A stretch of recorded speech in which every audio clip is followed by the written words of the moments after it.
UTM में आपका बहुत बहुत स्वागत है। आज हम बताने वाले हैं कि जो बच्चे 12 के बाद सोचते हैं कि हम फ्यूचर में क्या करना है, क्या नहीं करना है, क्या करना पड़ेगा, कौन सा सब्जेक्ट ले, क्या करना है 12 के बाद। आज हमारे साथ जुड़े हुए एक छात्र जो काफ़ी होनहार हैं। आज मैं इनसे बात करूँगा। ये हमारे दोस्त भी है देखा जाए तो साहिब भाई, आपसे मिलकर बहुत खुशी हुई। आपने टाइम निकाले, आपसे मिलकर बहुत खुशी हुई। आप टाइम निकाले हमारे लिए और हमारे फ्यूचर में जो बच्चे आगे बढ़ेंगे उनके लिए कुछ बात करने और कुछ इम्पोर्टेंट टिप्स देने के लिए। तो आप बताइए कि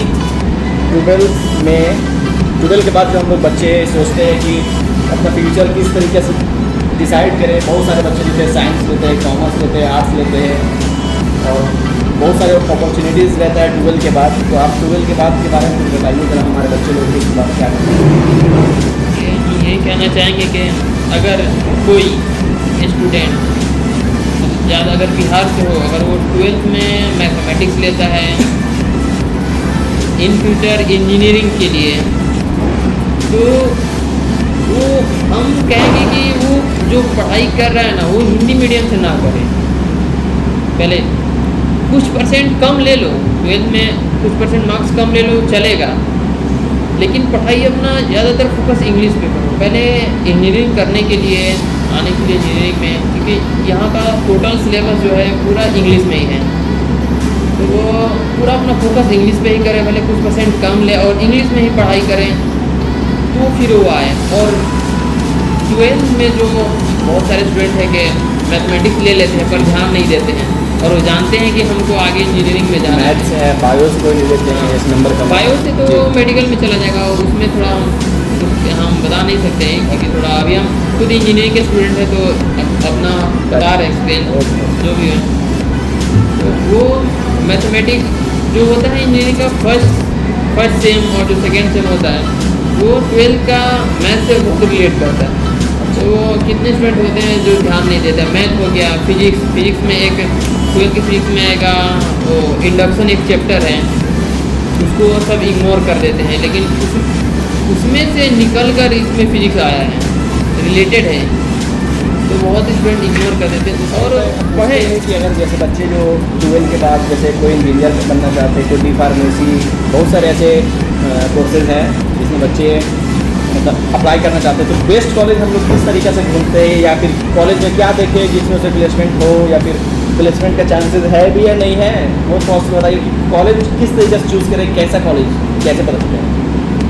कॉलेज देखिए, मेरे हिसाब से आप पहले अगर मान लीजिए कोई किसी स्टेट का कोई कॉलेज चुनते हैं, जैसे आप एक कॉलेज को ले लीजिए, पंजाब में कॉलेज अमृतसर में ग्लोबल ग्रुप ऑफ इंस्टीट्यूट, इसमें अगर आपको आने का दिल है तो पहले आप उसके बारे में रिसर्च कीजिए और उसका रेटिंग देखिए, उसका व्यू देखिए, उसका आजकल तो गूगल पे सब चीज़ अवेलेबल है, और तो आप वहाँ से देख सकते हैं कि उसमें उसका प्लेसमेंट क्या है, कौन कौन से कंपनी उस कॉलेज में आई हैं, और हर साल कितने प्लेसमेंट होते हैं कितने बच्चों का। तो वहाँ और आप मतलब अगर जिस कॉलेज में आप एडमिशन लेना चाहते हैं ना, पहले तो आप एक बार उसमें आप जाकर विजिट कर लीजिए ना, कर लीजिए, ताकि आपको भी पता चल जाएगा वो कैसा कॉलेज है। एक फ्यूचर का डिसाइडेड बोलना पड़ेगा, करना पड़ेगा। पहले हम लोग मतलब कहने का मतलब शायद है कि पहले आप वहाँ विजिट करिए और वहाँ बच्चों से बात करके देखिए क्या सच में कॉलेज अच्छा है, रिव्यू लीजिए कॉलेज का, और आपसे बात करते हैं। चलिए मान लीजिए अगर अच्छा कॉलेज मिल भी गया, उसके बाद बहुत सारे बच्चे जैसे फर्स्ट सेम में जाते हैं सेमेस्टर, तो उस वक्त क्या करते हैं बच्चे, क्या क्या दिक्कतें आते हैं बच्चों को, मतलब सब्जेक्ट के रिलेटेड। ठीक है, देखिए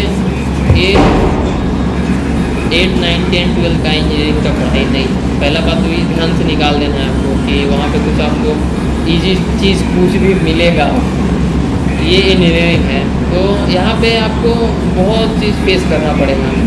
देखिए अगर आप कॉलेज में आ जाते हैं तो कहीं ना कहीं कोई किसी सब्जेक्ट का टीचर बेस्ट होते हैं, लेकिन किसी सब्जेक्ट का टीचर बेस्ट नहीं होते। आपको मेहनत ज़्यादा करना पड़ेगा, और यहाँ आने के बाद स्टूडेंट थोड़ा स्टार्टिंग में बात कर रहे हैं, स्टार्टिंग में आते हैं तो सब्जी वगैरह सुनकर, सब्जी तो आते रहता है, आप इंजीनियरिंग कर रहे हैं तो बिल्कुल सप्ली आएगा, पढ़ेंगे सप्ली आएगा, तो उससे डरना नहीं है। बस अपने पढ़ाई पे फोकस कीजिए, वो ऑल क्लियर हो जाता है। फर्स्ट सेम में ज़्यादातर आपको 4 ही सब्जेक्ट मिलेंगे और सेकेंड सेम में भी 4 ही सब्जेक्ट मिलेंगे आपको। फर्स्ट सेम में अगर आपका फिजिक्स ग्रुप मिला तो वही फिजिक्स और मैथ आ जाएगा, BW और EGD आ जाएगा, EGD इंजीनियरिंग ड्राइंग।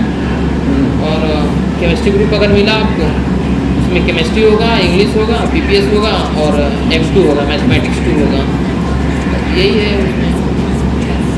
ओके, बच्चे लोग को और क्या फेस करना पड़ता है? मतलब इसमें क्या, अगर जैसे हम कोई बीटेक लेता है, बीटेक है, बी फार्मेसी लिया है, बी फार्मेसी लिया है, HMLT रहता है, तो सब में क्या करियर प्रोवाइड रहता है? बिल्कुल हर फील्ड में करियर है भाई। जिस फील्ड में आप मेहनत कीजिएगा, आप जिस फील्ड में आपको इंटरेस्ट है कि हाँ हम इसमें कर सकते मतलब हैं, पागल बनना पड़ेगा? हाँ पागल बनना पड़ेगा। बस 4 साल की तो बात है, बस एक बार पढ़ लीजिए और 40 साल पूरा आराम से ज़िंदगी आपका निकलेगा। बस 4 साल ही आपको मेहनत करना है। आप ये बीटेक में इंजीनियरिंग लीजिए, इंजीनियरिंग में भी आपको वही तीन ब्रांच होते हैं, सिविल से आइए या CS से आइए और मैकेनिकल से आइए।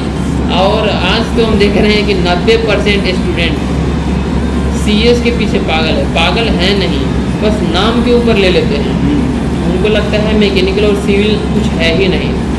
और बता दें कि बगैर मैकेनिकल और सिविल का कुछ हो ही नहीं सकता है। जब सिविल इंजीनियर रहेगा तो आप घर कैसे बनाइएगा, रोड कैसे बनेगा? मैकेनिकल में पढ़ाई होता है, मटेरियल के बारे में पढ़ाई होता है, थर्मोडायनेमिक्स के बारे में पढ़ाई होता है, कार इंजन के बारे में। इसमें जितना मैकेनिकल में आप ओवरऑल ले लीजिए तो बगैर मैकेनिकल इंजीनियर का चलने वाला कुछ भी है नहीं। अच्छा, तो आप आइए, मैकेनिकल में भी आइए, सिविल में भी। CS के पीछे ज़्यादा मत भागिए। CS में सिर्फ नाम कंप्यूटर साइंस इंजीनियरिंग के ऊपर बहुत सारे बच्चे आ जाते हैं। और मैकेनिकल का नाम सुनते ही पता ना सब लोगों का रिएक्शन अजीब क्यों हो जाता है।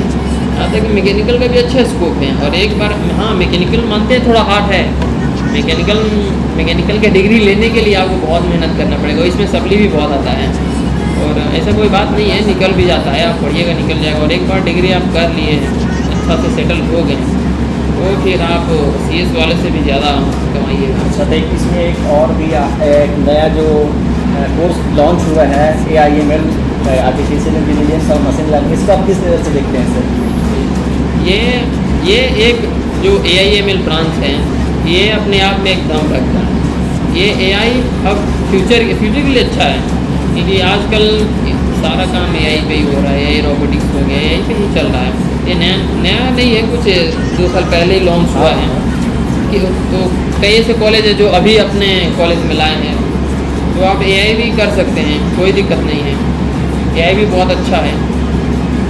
तो आपकी नज़र में सबसे ज़्यादा बेस्ट अभी की नज़र में क्या है? मतलब देखिए, सबसे ज़्यादा बेस्ट हम मैकेनिकल के स्टूडेंट हैं तो हम मैकेनिकल ही कहेंगे भाई। हम किसी और को नहीं कहेंगे। अच्छा, हम कहेंगे मैकेनिकल में ही आइए। आप जब मैकेनिकल चूज़ किए तो क्या चीज़ देख करके चूज़ किया? आपको पता था कि मतलब मैं अगर मैकेनिकल लूँगा तो वहाँ जाके इतना प्रॉब्लम फेस करना पड़ेगा, इतना सप्ली, इतना सारा सब्जेक्ट, पहले 4 फिर दूसरा 4 फिर उसके बाद 6 उसके बाद 8। हम पहले मेरा क्या कहते हैं वो इंजन मशीन कार इस सब के बारे में पढ़ना हमको बहुत शौक था। और जब मेड क्लास में थे तो एक मेरे टीचर ने वो पढ़ाए थे, तो आकर स्टील के बारे में पढ़ाने लगे और कार के बारे में पढ़ाने लगे। उसका कार में हर गाड़ी में वो डिफरेंशियल लगा रहता है 2 चक्कों का बीच में, उसको पढ़ाने लगे तो हमको अच्छा लगा और इंटरेस्ट भी हमको आ गया। तब से ही मेरा दिल था कि हम इंजीनियरिंग अगर करेंगे तो मैकेनिकल से ही करेंगे। तो जैसे अभी आप कह रहे हैं कि हम मैकेनिकल इंजीनियर का आप पढ़ाई भी कर ही रहे हैं, तो उसमें आप क्या क्या प्रॉब्लम फेस किए हैं, थोड़ा बच्चे लोग को बताएं। प्रॉब्लम देखिए, आप पढ़िएगा तो सब चीज़ों के हैं, नहीं पढ़िएगा तो आपको बहुत प्रॉब्लम आएंगी। करना क्या है, हॉस्टल में बस रहना है, आपको पढ़ना है बस। वहाँ यहाँ पे कोई काम उम तो है नहीं, आपको सिर्फ पढ़ाई का ही काम है।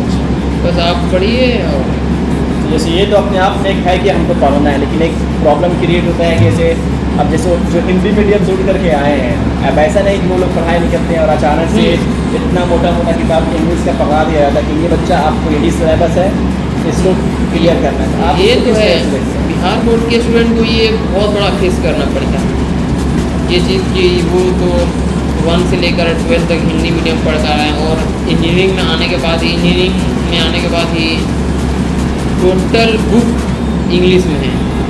करीब 8 सेम होते हैं, 8 सेमेस्टर का ये कोर्स है, तो 8 सेमेस्टर आपको इंग्लिश में पढ़ना पड़ेगा। आप और जो घर के गार्जियन से भी मेरा ये रिक्वेस्ट रहेगा कि अगर आप अपने बेटे या बेटी को पढ़ा रहे हैं, अगर अपने बच्चों को पढ़ा रहे हैं, तो अब बिहार बोर्ड में ही पढ़ा रहे हैं, कोई दिक्कत नहीं, लेकिन उसको इंग्लिश का भी इम्पोर्टेंस दे दीजिए। और हमारे बिहार में तो इंग्लिश का कोई इम्पोर्टेंस ही नहीं है।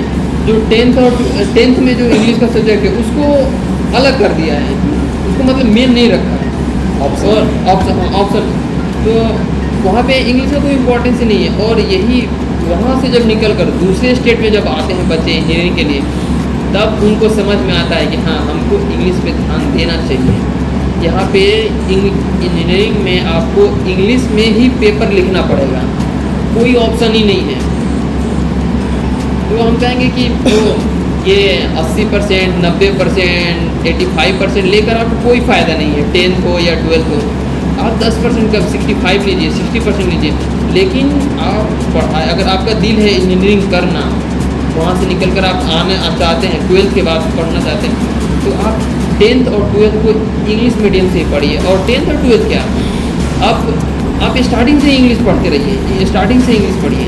अब देखिए बहुत से फेस प्रॉब्लम क्या क्या होता है, जैसे मिडिल क्लास बच्चे लोगों का कि वो जब 9, 10, 1 से लेकर के 12 तक ही रहते हैं, बहुत सारा प्रॉब्लम ऐसा फेस करते हैं कि ये सारे बच्चे अमीर तो होते नहीं हैं, तो उसमें इसलिए सरकारी बात है। लेकिन मतलब यहाँ पे कहना ये चाहिए कि मतलब सरकार को देखना चाहिए कि हमारे जो बच्चे हैं बिहार के जितने बच्चे, तो उसको इंग्लिश प्रोवाइड 1 क्लास से ही कराना चाहिए, मतलब अपने जहाँ स्कूल में पढ़ते हैं वहाँ से स्टार्ट कराना चाहिए बच्चे लोग पढ़ाना।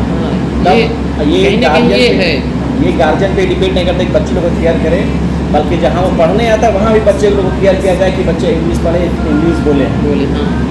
अच्छा, आप बिहार से हैं, तो हम बिहार में आप फिर बिहार छोड़ के आप अभी पंजाब में ही मतलब पढ़ाई करते हैं? हाँ, अभी हम पंजाब में। बिहार में क्यों नहीं पढ़ाई करते हैं? मतलब बिहार में वर्ष कोई नहीं बिहार में, क्योंकि बिहार में इंजीनियरिंग कॉलेज अच्छा है नहीं, और वहाँ का एजुकेशन सिस्टम भी थोड़ा कुछ अच्छा है नहीं, तो इसीलिए हम ही क्या, बहुत सारे स्टूडेंट इस कॉलेज में आए हैं। जहाँ हम हैं इस कॉलेज में बहुत सारे बिहार से उठ कर आए हैं। तो आपकी नज़र में मतलब यहाँ ये कॉलेज बेस्ट है क्या? मतलब बिहार में ये है, मतलब इससे भी अच्छा बेस्ट कॉलेज खोला जा सकता है? अभी तो चुनाव का मामला भी चल रहा है, क्या बिल्कुल मतलब ये होना चाहिए क्या? मतलब जो यहाँ बिहार में कॉलेज का बहुत ज़रूरत है बिहार में, और ये स्टूडेंट को मांग भी करना चाहिए कि हम अपना वोट दे रहे हैं बिहार के लिए, बिहार में सरकार बनाने के लिए, तो हम भाई पढ़ाई करने दूसरे स्टेट में क्यों जाएं?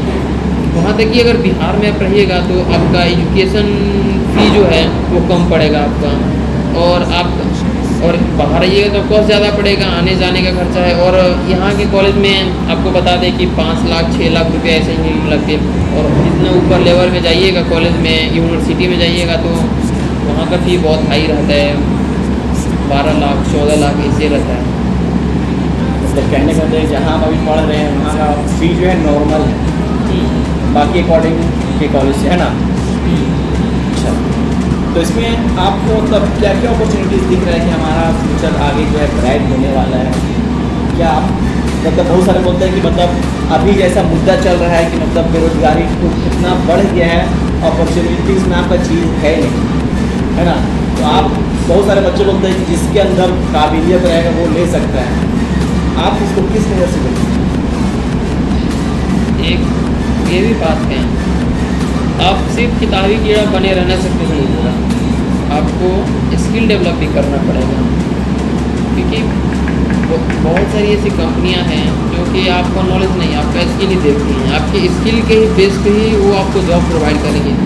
भाई कंपनी आपको रखे तो वो अपना प्रॉफिट देखेगा, आपको ये नहीं देखेगा कि आप कितना पढ़े लिखे हैं, आपका डिग्री में 90% लाए हैं, परसेंटेज है आपका इतना, और आपके पास स्किल ही नहीं है, काम करने का आइडिया ही नहीं है, तो फिर वो आपको क्यों वो प्रोवाइड करेगा आपको जॉब? चलिए ये बात तो है, लेकिन एक मुद्दा मेरे ये भी उठता है कि मतलब कम से कम जॉब तो होना चाहिए। स्किल ऐसा नहीं है कि सभी बच्चे में स्किल नहीं होता है। अभी हर एक स्टेट में जाइए, हर एक जगह जाइए, हर एक बच्चे में कुछ ना कुछ खूबियाँ रहती है। अब ऐसा नहीं है कि सभी होनहार ही होते हैं, तो जॉब भी तो रहना चाहिए, जॉब ज्वाइन करने के लिए। अब जॉब ही नहीं है। अब ये सब तो बात अब ऊपर लेवल का है, वो सब वो सरकार समझे। हम लोग यहाँ बात करने आए हैं सिर्फ। यहाँ आप 10th के बाद कोई स्टूडेंट करना क्या चाहता है तो उसको फेस क्या करना पड़ेगा? वो तो है, वो तब जैसे अपॉर्चुनिटीज़ में आ जाता है। जैसे हम लोग स्टूडेंट हैं, आप जैसे स्टूडेंट हैं, और भी बहुत सारे स्टूडेंट हैं। सब एक आवाज़ तो बनना चाहिए ना कि सरकार बेरोजगारी जो बढ़ रहा है उसको कम करे। मान के लिए आप एक हाँ, स्टूडेंट हैं, कहीं ना कहीं इस पर भी गवर्नमेंट को ध्यान देना चाहिए। आप हैं, आपके ऐसे बहुत सारे बच्चे हैं, हमारे नौजवान युवा बेरोजगार ऐसे घूम रहे हैं। कुछ मतलब करना चाहिए सरकार को भी। हाँ, कहीं ना इसमें कहीं मतलब बहुत गवर्नमेंट को इस पे और एजुकेशन, इंडिया के एजुकेशन सिस्टम पे बहुत ध्यान देना चाहिए। अच्छा। एक चीज़ और याद आ रहा है कि मतलब यहाँ जो हम लोग जैसे आप मैकेनिकल कर रहे हैं ना, जी तो आप मैकेनिकल में तो आप फी दे रहे होंगे। हाँ, बिल्कुल दे रहे हैं भाई, बगैर फी क्या हम पढ़ के दे सकते हैं? फी दे रहे हैं, तो इसमें पहले अगर इसका आप मतलब आप 2014 से पहले चले तो ये फी तो कम होगा, क्योंकि GST तो था नहीं।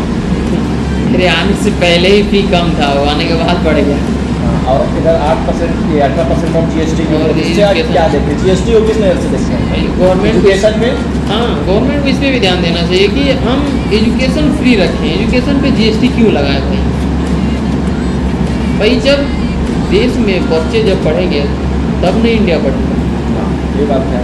हाँ, बढ़ेगा अब- इंडिया तो अब बढ़ेगा इंडिया। सब लोग तो इक्वल है नहीं, तो जहाँ तक कि अगर GST एजुकेशन से हटा तो एजुकेशन का जो फी है वो भी घटेगा, और GST की वजह से कितने स्टूडेंट पढ़ नहीं पाते हैं, मतलब फी हाई होने की वजह से। तो 12th के बाद उनका फ्यूचर इधर उधर लग जाता है। वो पढ़ाई करना चाहते हैं मगर कहीं ना कहीं वो पैसे को लेकर ही वो नहीं पढ़ पाते, पीछे हट जाते हैं। तो सरकार को भी इस पर खास ख्याल रखना चाहिए। जो GST education- हटाने के बाद भी एजुकेशन पे फी कम थोड़ा कम रहना चाहिए। हाँ, बस इसमें मतलब सरकार को भी खास ख्याल रखना चाहिए। इसमें सभी दोस्त बच्चों पे ही नहीं आता है, हाँ, कुछ सरकार की भी गलती रहती है। सरकार को भी देखना चाहिए जिस तरीके से बेरोजगारी बढ़ रहा है, महंगाई बढ़ रहा है, तो अपने आप में एक सर में भी आना चाहिए सरकार को कि हम क्या कर रहे हैं। पैसा ही नहीं रहेगा तो बच्चा क्या पढ़ेगा? क्या नहीं।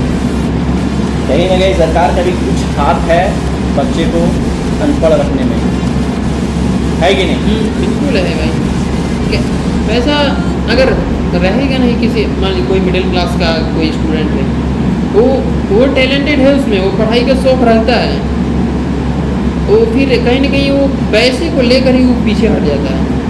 घर के हालात सही नहीं रहते, हो क्या करेगा वो? अच्छा, कहा जाता है कि जो कॉलेज में आते हैं 4 साल 5 साल मतलब 4 साल के लिए, तो वहाँ मौज मस्ती भी काफ़ी होता है। सुनना ये तो है भाई, पढ़ाई करो, एंजॉय भी करो यार, लाइफ दोबारा मिलने वाली है नहीं। एक कहावत भी है कि 4 साल थोड़ा धस दो, उसके बाद 40 साल आराम करो। हाँ, क्या 440 का रेशियो बहुत अच्छा है। 4 साल एकदम अच्छा से पढ़ाई कर लो, एक बार आओ इधर कॉलेज में, किसी से कोई मतलब ना रखो, आपको एक रूम मिल जाएगा। हॉस्टल अगर आप लेते हैं या PG लेते हैं तो उसमें भी आराम से 4 साल उसमें दिल लगाकर पढ़ाई कर लो। तो अभी तो आप बोल रहे थे कि इसमें मौज मस्ती भी काफ़ी होता है। हाँ बिल्कुल भाई, आओ कॉलेज में एंजॉय भी करो, कॉलेज भी करो। कॉलेज में फेस्ट भी होते हैं, हर फंक्शन को यहाँ पे वो मनाया भी जाता है। सारे फंक्शन को कहीं ना, अगर आप में टैलेंट है तो उसमें कोई किसी को डांस पसंद होता है तो वो पार्टिसिपेट करता है, किसी को सिंगिंग में होता है, किसी को कुछ भी करने में होता है। यहाँ पे कॉलेज में हर एक चीज़ मनाया जाता है भाई। आप अभी तक कॉलेज लाइफ में क्या क्या देख चुके हैं? क्या क्या आपको इंटरेस्टिंग लगता है कॉलेज भाई लाइफ? मेरा पढ़ाई के बाद हमको खेलना एक अच्छा लगता है, क्रिकेट अच्छा लगता है तो हम क्रिकेट खेलते हैं आराम। कॉलेज में ये सब रहता है, आपको हर चीज़ के हर गेम मिल जाएगा। आपको क्रिकेट हो जाएगा, बास्केटबॉल हो जाएगा, वॉलीबॉल हो जाएगा, बैडमिंटन, आप फुटबॉल हो गया, तो आप यहाँ पे इंजॉय कर सकते हैं, खेल सकते हो। वो तो खेल भी कहीं ना कहीं ज़रूरत है हेल्थ के लिए, आप शाम में 2 घंटे खेल सकते हैं, कोई दिक्कत नहीं है। लेकिन आप जब कॉलेज में आए हैं, आपका मेन चीज़ है पढ़ाई। आप पढ़ाई के बाद ही आपका कुछ और है। आप पढ़ाई मतलब पढ़ाई में आप किसी और को इन्वॉल्व मत कीजिए, पहले पढ़ाई कीजिए, उसके बाद वो सब हैं। सही बोल रहे हैं। नहीं तो फिर जब अच्छा, आप वीडियो काफ़ी लंबा हो गया, तो लास्ट बच्चों के लिए क्या कहना चाहते हैं कि आप मतलब किस तरीके से क्या करना चाहिए? लास्ट टिप्स बता दूँ बच्चे लोग को। देखिए, अगर कोई बच्चा बिहार से उठ कर आ रहा है तो मेरा रिक्वेस्ट है वो 10th और 12th को इंग्लिश मीडियम से ही पढ़ें। और गार्जियन पेरेंट्स जहाँ तक की कोशिश करें कि अगर वो भी गार्जियन भी अपने बच्चे को कहते हैं कि हम इंजीनियर बनाएंगे, मेरा बेटा इंजीनियर बनेगा, इंजीनियर, तो डॉक्टर। यहाँ तक बिहार में गवर्नमेंट कॉलेज में तो हिंदी मीडियम ही चलता है, तो कहीं ना कहीं अपने बच्चे को स्टार्टिंग से इंग्लिश पढ़ाइए, तभी वो आगे जाकर और निकल सकता है, उसको कोई आगे दिक्कत नहीं आएगी। नहीं तो वो बच्चा इंजीनियरिंग में आने के बाद 12th बाद वो आपको ही, वो पेरेंट्स को ही दोष देगा कि मेरे पेरेंट्स ने मुझे इंग्लिश मीडियम से नहीं पढ़ाया, क्योंकि हर एक चीज़ इंग्लिश में ही होता है। इंग्लिश में पढ़ाना, इंग्लिश में बुक, और यहाँ तक कि पेपर भी आपको इंग्लिश में ही लिखना पड़ता है। तो मेरा ये रिक्वेस्ट है कि आप इंग्लिश पढ़िए। आप वो 10th-12th के मार्क्स पे मत जाइए कि मेरा 80% रहेगा तो मेरे बहुत अच्छा होगा, सब लोग पूछेंगे। वो 80 और 90% का कोई वैल्यू नहीं है जब आपको इंग्लिश आता ही नहीं है। अगर आप इंजीनियरिंग में आगे तो आप 60%, 65, एवरेज 70% रखिए और इंग्लिश में ही आप पढ़िए। लेकिन अच्छा, एक तरह से देखा जाए तो इंग्लिश तो हमारा मतलब वो जब हम बिहार के हैं तो हमारा वो भाषा हिंदी है और उसको देवनागरी भी बोलते हैं, तो है ना। तो इतना इंग्लिश को महत्वपूर्ण क्यों दिया गया है? ऐसा क्या है इंग्लिश में? जबकि ये है, जबकि ये जब वो अंग्रेज़ नहीं आए थे तो फिर वो सिर्फ इंग्लिश बोलते थे, उससे पहले तो सब इंग्लिश का नाम नहीं था। तो किस वजह से बोलते हैं? क्या अभी के दौर में इंग्लिश इतना ज़रूरी है, या फिर सिर्फ मतलब इंसान के अंदर स्किल्स होना चाहिए, अपने आप में रहना चाहिए? इंग्लिश किस लिए ज़रूरी है बच्चों के लिए? देखिए, इंग्लिश आपको इसलिए ज़रूरत है क्योंकि आप परमानेंट तो एक जगह जॉब कर नहीं सकते, कहीं ना कहीं आपको फॉरेन कंट्री में निकलना पड़ेगा। तो फॉरेन में ज़्यादातर इंग्लिश ही चलता है, और जितनी भी कंपनियां हैं वो ज़्यादातर रेफर इंग्लिश को ही करता है। तो वो पहले आपको ये भी देखता है कि इसके साथ आपको इंग्लिश बोलना आ रहा है कि नहीं। तो अब उसमें आप क्या कर सकते हैं? जब कहने का मतलब यही है कि ज़्यादातर जो कंपनी आता है, इंडिया का तो कंपनी रहता है नहीं जो हिंदी बोले, हाँ। वो फॉरेन कंपनियां हैं, इसलिए इंग्लिश सीखना बहुत ज़रूरी है। कहने का मतलब ये है ना। तो अब लास्ट करते हैं कि बच्चे लोग जो भी आना चाहते हैं, कहीं भी कॉलेज में जाइए, पहले वहाँ का कॉलेज, कोई भी कॉलेज ख़राब होता नहीं है। पहले आप वहाँ का हर एक चीज़ चेक करिए, कॉलेज में क्या है नहीं है, उसका रिव्यू लीजिए, बच्चों से बात करिए, फैकल्टी चेक करिए, उसके बाद एडमिशन लीजिए। सिर्फ कॉलेज का स्ट्रक्चर देखने से नहीं होता है, कुछ नहीं होता। उसके अंदर भी अगर स्ट्रक्चर बहुत अच्छा है, बहुत हाई फाई कॉलेज है और अंदर पूरा खोखला है, ना पढ़ाई सही, ना प्लेसमेंट, कुछ भी नहीं, तो फिर कॉलेज को इनाम का नहीं है।